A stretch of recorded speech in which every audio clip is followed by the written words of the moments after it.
Shalom, welcome to the Jewish View. My name is Rabbi Nachman Simon with the Chabad House of Delmar, together with my co-host Mark Ronich of jbiztechvalley.com and Statewide News Service. Well, Rabbi, we have a lot of law enforcement officials from throughout the Capital District on the show. I hope they're not arresting you each. Well, they could be prosecuting me or arresting me. They're building a file on me. I'm not sure. Right. But today we also have the police chief of the city of Schenectady, Brian Kilcullen. Welcome to the Jewish View. It's great to have you here. You've had a tough job, filling the shoes of Mark Chairs, and it's just, I hope that you've been enjoying the tenure so far. Absolutely. Thanks for the invitation to be here. I'm glad to be here. You're right. It's been about 20 months now since I've been chief, I think, and it's fortunately the department's left in a good position. Oh, yeah? We had come a long way from where we've been, and Chief Chairs did an incredible job moving us down the right road, and certainly glad to be positioned to continue us down that road. Because it was rocky before he came in. We certainly had some issues, yes, that we had to work our way through. Right, and you did, and looks like things are back to somewhat normalcy. You're right. I'm pleased with the direction we've been going, Yeah. and we'll continue in that direction. So is heroin the big issue for you, the police department, like every other law enforcement agency we've talked to, or you have something special? No, heroin's a big concern for us in the city. It's certainly prevalent, in certain areas in the city more so than others, but it is a big issue for us. Let me ask you something that, I don't know, you're not at fault, but I'm just saying people would say crime is a lot. So they say, oh, the police department, where's the police? And it seems like you're saying heroin. What do you want the police to do? All they can do is arrest people. They can't change society. So do you get that a little bit of, well, there's problems in the street. Well, why aren't you doing something about it? What's it our, we didn't cause the problem. We get some of that, but fortunately the focus is on our response frequently. And I think we've been pretty progressive in how we've been responding to certain crime issues in the city. So again, we're thankful for that. Again, that the focus has been on our response and not so much on the fact that the problem exists, because some of the issues are certainly well beyond the police department. I think people realize that. And how many officers do you have? We are budgeted for 149 officers. And how many do you have? We have about 143 right now. So you have 6 more positions to, is 149 what would be a full force, or do you need even more than that? Well, we'd certainly like to have more. We'd certainly like to be able to do more things. Like what? Community policing. I was going to ask you about that too. Back in 1994, I believe was our first grant we had received from Department of Justice's Bureau of Justice Assistance Community-Oriented Policing Services Office. It was a grant funded 11 positions, and those 11 positions were dedicated strictly to community policing. So the city is divided into 8 zones. We would have a zone officer in each zone responsible for responding to calls for service, and we would also have a community police officer who could go beyond the call for service, who could really identify, participate in addressing issues unique to a particular community. So we had that luxury. That grant lasted about 4 years. And the 4th year, we had to retain the positions, but they were locally funded. And over the next about 12 years, we did receive some COPS funding in some form or fashion. Once we lost all of our COPS funding, it was difficult to maintain those positions. And we had a number of retirements a few years ago, and given the fiscal constraints we had, a number of positions were actually excluded from the police department. There were no layoffs, but we had 23 retirements in 2 years, and 17 positions were cut. So through attrition, you still have 6 openings? Yes, okay. we still do. When do you get a new officer? Just saying, is some guy off the street and saying, hey, I'd like to be a police officer, all right, we'll train you for a few months, or? Well, you got to be under 28, I believe? 35. 35? You can't be any older than 35 unless you've got some military experience. So you could still be a police officer. And you're 29, you're still eligible. But the first step really is to take the civil service exam. So all our sworn positions are civil service positions. So the first step really is to take the exam, which is given periodically, but usually every 2 years or so we'll give the exam. We require 30 college credits. The civil service requirement, I think, is... It's interesting that a police officer, just don't want a GED. So a police officer is You want an intelligent guy on the street who knows how to read and write. No, but you know? that's It's like- important to know yeah, that, you know, yeah. and I'm saying that it's important that these are college educated. Yeah. Sure, at police least some officers. college. That's important. You know, so we do require 30 credits. You must be at least 19 to take the exam. And again, you can, once you turn 35, though, you'd be too old to take the exam. So once we have the openings and we start processing for candidates, we canvass those eligible on the list because, again, with civil service rules, we can hire one of the top 3 scores. So if we're hiring one person, we can hire any of the top 3. We typically hire more than just one, so we go through a number of candidates really to identify the number of officers we're hiring. We typically go through, we exclude about 90% in one way or another. So if we're hiring 3, we generally go through about 30 candidates before we can identify 3 that are acceptable. So we're pretty. Then they go through a training You're process. picky. You're a picky We're bunch. picky. We're picky. Yes. So once they go through that hiring process, then they're sent to the police academy, which is a 6-month academy. Is it Schenectady Police Academy, or is it just a state run? Who's running It's it? a regional academy. Oh, yeah, okay. The standards are set forth by the state, and it's about a 6-month academy. So which counties are in the region? Albany, Albany, Schenectady, Troy, Rensselaer County? Washington, Warren, Rensselaer, Greene, Schoharie. Okay. Might be But missing so some. it's an interesting process. It's not like there's an academy, like a college, and then you say, you know, that who wants to hire me? You know, you don't know what job is. You know, GE doesn't saying, oh, we have a guy, you go to college and we'll hire you afterwards. They look all the college graduates. Okay, who are we going to pick? I mean, so you have your already picked Yes. officers already. They're going there. It's not like go to academy and then Correct. see if you want to go to. It is done say- that way in some states, but not in New here. York generally. It's, again, we'll hire someone and then we'll send them to the academy to be trained. Once they graduate from the academy, assuming they successfully complete the requirements, we'll put them through a field training program, which is really about 11 weeks that a recruit officer will spend with a veteran officer. Okay, so they've learned the basics, they've learned some of the requirements, some of the laws, some of the techniques, some of the tactics, and then they'll kind of see it firsthand, and then they'll have to exhibit kind of their proficiency in some of the things they've learned. Yeah, because at you the got to academy. take exams, and you still have to learn how to drive like a policeman, Sure. which is different from driving like you got to take the shooting. You know, you Right, gotta that's be all able at the to- academy. That's all at the academy, right. So are there other special, you got to know how to deal with the K-9 unit or K-9? Yes, again, You know, because there's special training that goes with dealing with just a K-9? correct. Our canine handlers, we have 3 canine handlers permanently assigned to handle one of our dogs. But you're right, the officers coming out of the academy will need to know how to interact with the officer who's a canine handler. What the dog's capabilities are, Right. what kind of restrictions there are on the officer responding together.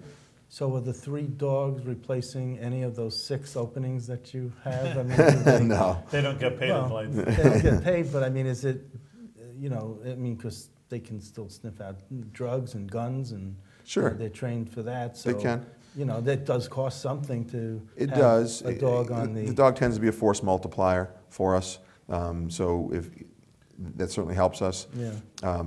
As far as the cost, there are a number of grants out there that we've been able to take advantage of to support our canine program. How many civilians do you have in the police force? Well, we have about 50 right now, civilians. That's in a number of capacities. Our crossing guards, our clerical staff, our identification clerks, our Dispatcher? dispatch function recently transferred to the county. Oh, So up until May of this year, we did employ dispatchers right at the police station. Our communication center was right at the police station. We employed about 20 dispatchers, really to hand, 24/7, 365 days a year. did they move over to the county or They did did. they get axed? Is that They moved over. all No one lost over? their job. Is that everywhere, the region? I mean, is That's a that county. only Schenectady? It's Schenectady County. So, prior to really May of this year, we employed dispatchers to dispatch for Schenectady Police and Fire. Town of Niskuna employed dispatchers to do the same. Now- Town of Rotterdam, Town It's of now Glenville. all county. Well, that's what the governor's talking about with synergy of services and, combining and being more efficient. Right, And I think this works. right, and this was made possible through a grant through the Department of State a number of years ago. First to do the study, and then to make it happen. Let me ask you, is it, I mean, a police officer, I'm just trying to get a general idea. It's probably harder in Schenectady, but tell me if I'm wrong, because I don't have statistics. I think the crime rate may be higher in Schenectady. Maybe you hear on the radio, and our reporter here, Mark, he knows more about that. But, you hear about where things, but maybe you have statistics. But, to be a police officer in a crime-ridden area is harder than being in a very nice suburb and where you don't see so much crime. It's more difficult for the police officer. It's a different type of policing. There's certainly a different dynamic. We tend to be a little busier responding to calls for service, and unfortunately, we do less of things that we'd like to do, like community policing. But we in Schenectady, we respond to about 80,000 calls for service a year. That's a lot. That's a lot of calls. And again, that's both calls for service and self-initiated calls, Right. traffic stops, so How it's many everything. residents do you have in the city of Schenectady? About 66,000. So it's more than one per resident. It is, it is. So you have the usual suspects sometimes, We do. You certainly have this the is usual Sally on the phone. suspects. Oh my gosh. Absolutely. Okay. We do, right, mean- even the dispatchers get to know some of those we serve. Wow. On a national level, and we talk about, Mark and I have many, police officers on the show, that they have like paramilitary equipment, Oh. like in Albany County. And, again, to bring up a very difficult situation, what happened in Ferguson, Missouri, and some people saying the police overreacted, or they're using military equipment for a bunch of citizens that don't even have guns. So it's a very, sensitive issue, where you want to, you could say yourself, who knows if a terrorist attack would come in, and then what's the police was supposed to do, go with handguns going against, God forbid, but listen, happens all over the world. India, a bunch of guys come in and they take over a house with rifles. So, you want the police to be adequate over, they don't want to be, then the other side of the coin, and I'm not advocating any one position, but may wanted to hear what you have to say. On the other hand, just, hey, listen, they're a police force. They don't have to have tanks and machine guns all over. But maybe they do. Who knows what's going to happen? Well, you certainly want to be prepared for any situation. But in reality, you most likely will probably lack some resources to deal with every situation. So generally, some of the smaller departments don't have all the resources you're referring to, but rely on the larger agencies that where it'd be more likely for those agencies to actually need those resources. So in Schenectady County, we have what we refer to as our Special Operations Squad. That particular unit has more than just the handgun that our patrol officers carry. They have other types of weapons, and smaller agencies on occasion would ask us to assist them in executing a search warrant. They don't have those resources. So, regionally, I think it makes sense. I think it makes sense to have more resources than one particular agency can necessarily afford or sustain. The issue in Ferguson, I'm not sure whose resources they were, but they're necessary sometimes. None of us were there. It's difficult to assess a situation from a distance. But again, I think it's you want to be prepared for anything. Now, the officers in Schenectady, Schenectady's not on the top terrorist list, of any organization.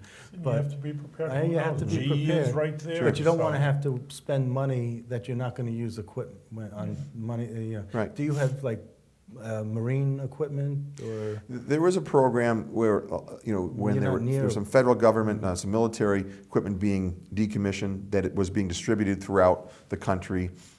Some vehicles, I think that you've probably seen, you're probably referring to. We don't have any of those vehicles. Right. But you have the Mohawk River, and do you have a marine, like a boat or something, or any marine? The city does have a boat that we share with the fire department. Okay. I'm just asking. We don't have an actual marine unit. Okay. We haven't had the need, really to deploy resources onto the river. On the occasion where we've had to send someone out, it's typically been to assist the fire department with some sort of type of rescue or medical situation. The reason I'm asking is because I didn't realize that New York State has a larger military, the largest military in the United States, other than the You're talking federal National government. Guard, is that what you're saying? More than the National Guard. I mean, we have resources, you might say, that in this state that you would never. You're saying it's either police or National Guard. Who are you? No, in terms of equipment, in terms of the types of trucks, in terms of the Really? types of guns, in terms of the types of weaponry or ammunition, and just everything that goes from soup to nuts that deals with law enforcement. We have the New York City ninth, or New York State? the New York State. We have the largest, number of resources next to the federal government. We have absolutely, I don't know if you knew that, but No. it's just incredible. Well, your commissioner, the former Sure. State police superintendent. right? So Right. he would know. Mhm. So I'll have to get him on the show. Sure. So do you get along with Bill Bennett? Do you know? Absolutely. Wayne, yes, absolutely. Wayne Bennett. I'm sorry. Yes, Okay. certainly. Yes. Don't tell him I said that. No, he's I'm gonna edit this. so he's great to have. He's a real asset to the city. The experience that he brings. Really, there aren't many situations that he hasn't seen in terms That's of right. law enforcement management. So he's certainly a great resource. So, in Troy, they tried the commissioner, police chief thing, and it didn't quite work out. How do you make it work, and can other places learn from you?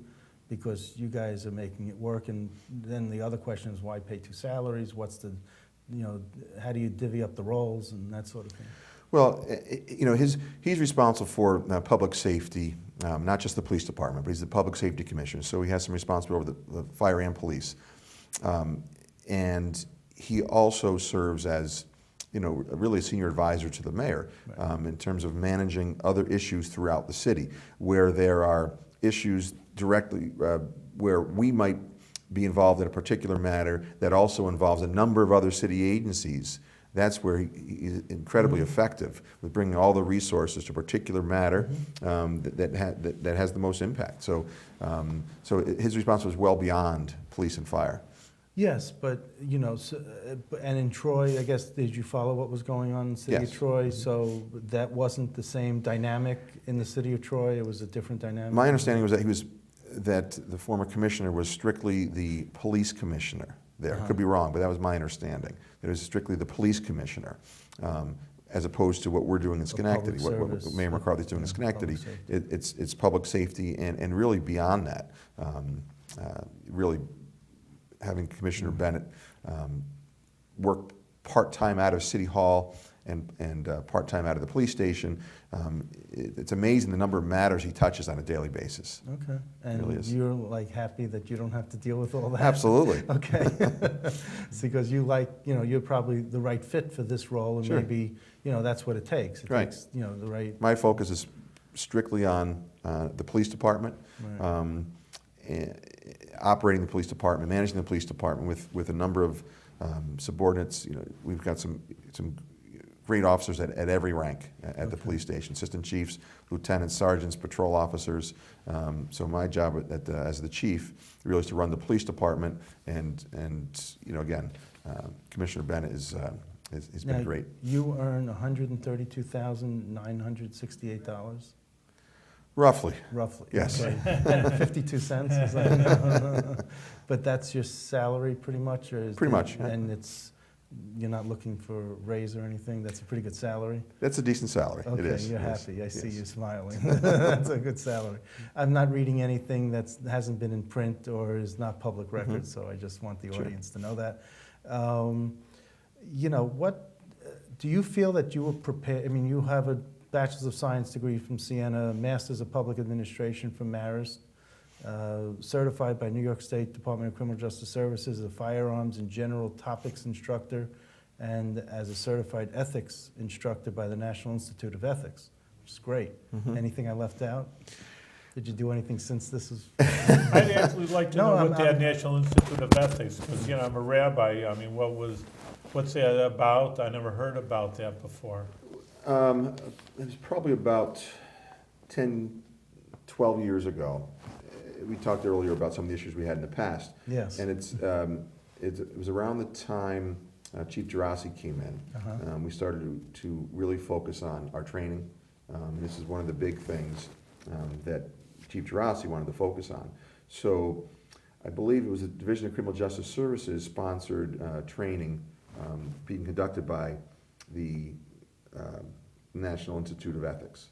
And a few of us went there for the training and brought back the curriculum to the department.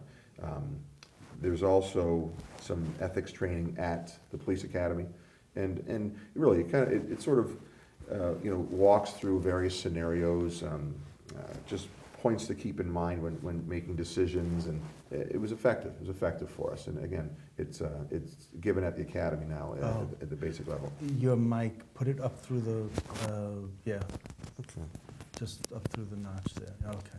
might have to. Up through the bottom of the, okay. Thank you. There we go.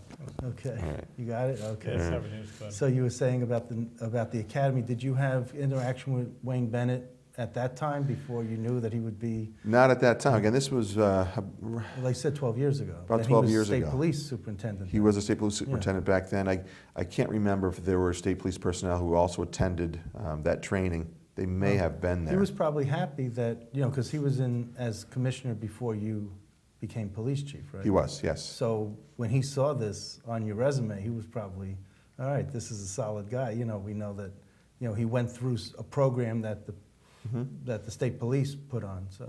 Commissioner Bennett came in 2007 to the Right. department. I was promoted to assistant chief in 2008. So in that about a year and a half period, I think he certainly had a good sense of who his personnel were. And fortunately, when Chief Chairs had left, I was in a position to be Right. considered for promotion. Is there a residency requirement for your position? There is, And yes. did you move into the city of Schenectady I did, from Milton? yes, Okay. yeah, and still reside there And still Policemen have reside to- in Schenectady. in Schenectady? Schenectady policemen have to live in, all of them in Schenectady? No, with most of our officers, other than the chief and the 3 assistant chiefs, that's 4. So the other 139 officers Yeah. are not required by contract to reside in the city. There's incentive to reside in the city. There are certain benefits they're entitled to under their contract, and if they reside in the city, they can avail themselves of those benefits. If they don't for the first 6 years, they don't get some of those benefits. So there's an incentive to live, so we certainly encourage that. And that's helpful, the incentives? It does attract some officers to stay in the city who would otherwise move out, I think. Uh-huh. Oh, okay. And now you have, Hamilton Hill is like the worst neighborhood in Well- Schenectady in terms of crime, or is that just a perception? I mean, I drive through Hamilton Hill, and I'm from Brooklyn, so, you don't see, it's still not a great neighborhood, but it's not what I'm used to in And it's Brooklyn, not so- neighborhood-wide. I mean, we have a few, everything we're doing is pretty much data-driven. So we're spending a lot of time analyzing, we're producing a lot of data. What we're doing now is also analyzing it. Right. So some of our hotspots do occur in the Hamilton Hill neighborhood, as they do, though, in other neighborhoods. So what are the other bad neighborhoods? I mean, you got good neighborhoods, certainly in Schenectady. You got ones that you don't have to focus so much on. Sure, there are many good neighborhoods, and as I said, we focus on our hotspots, and Okay. we're analyzing our crime. We're producing regular reports and dedicating resources where the hotspots are occurring. One of the big things we're doing is analyzing our crash data. You hear a lot about crime data, crime analysis, but we're analyzing our crash data too with our car accidents, and we're kind of it's kind of an oversimplification, but we're mapping our crime, mapping our crashes, putting one over the other. Where the hotspots coexist, we're putting additional resources there. So the idea is the traffic enforcement we do in those areas will reduce our crashes, and the visibility would tend to reduce the crime. So We've had is some there success a with that. Vale neighborhood?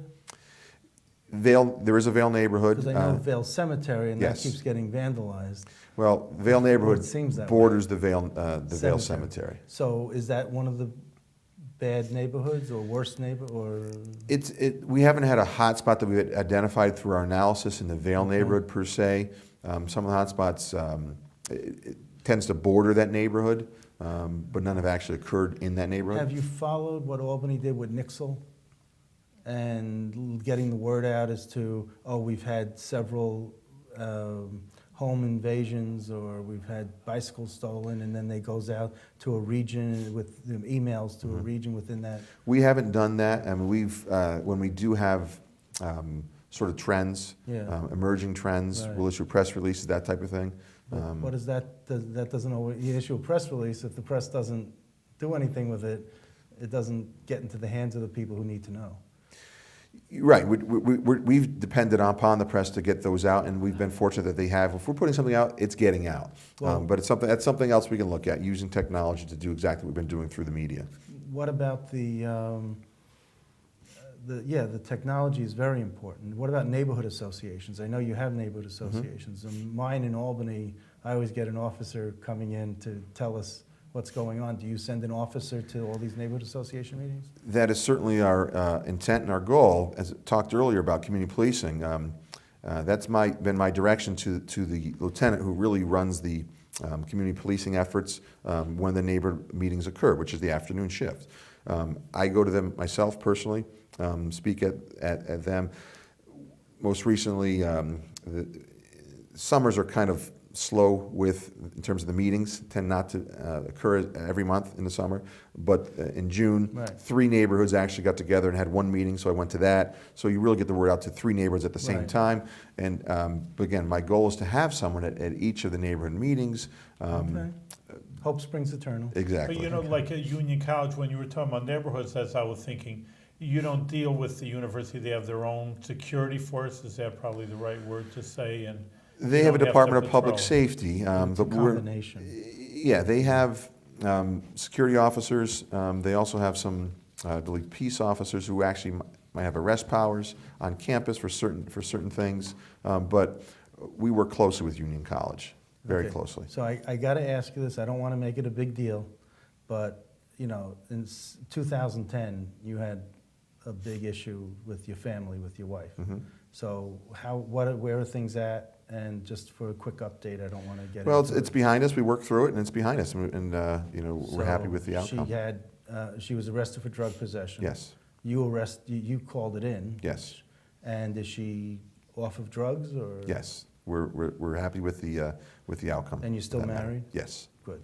Okay. Thank you. Like I said, I just Mhm. wanted to get the update because you hear these things and then, you know, you don't know whatever happened. The media Mhm. doesn't follow up and do, you know, it sounds like a good news story now. Mhm.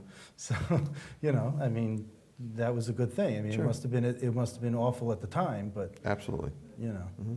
So that was good. That didn't affect your career and you did the right thing and, you know, probably other people should follow your example. Well, You it was know. difficult. Yeah. Mhm. Well, it's Um, important, I think, you know, like, you know, I'm calling council people also, but, you know, sometimes people, officials, like psychologists or politicians, they need counseling also. I mean, not saying yourself, but I'm just saying, in general, everybody has issues in their life. And Sure.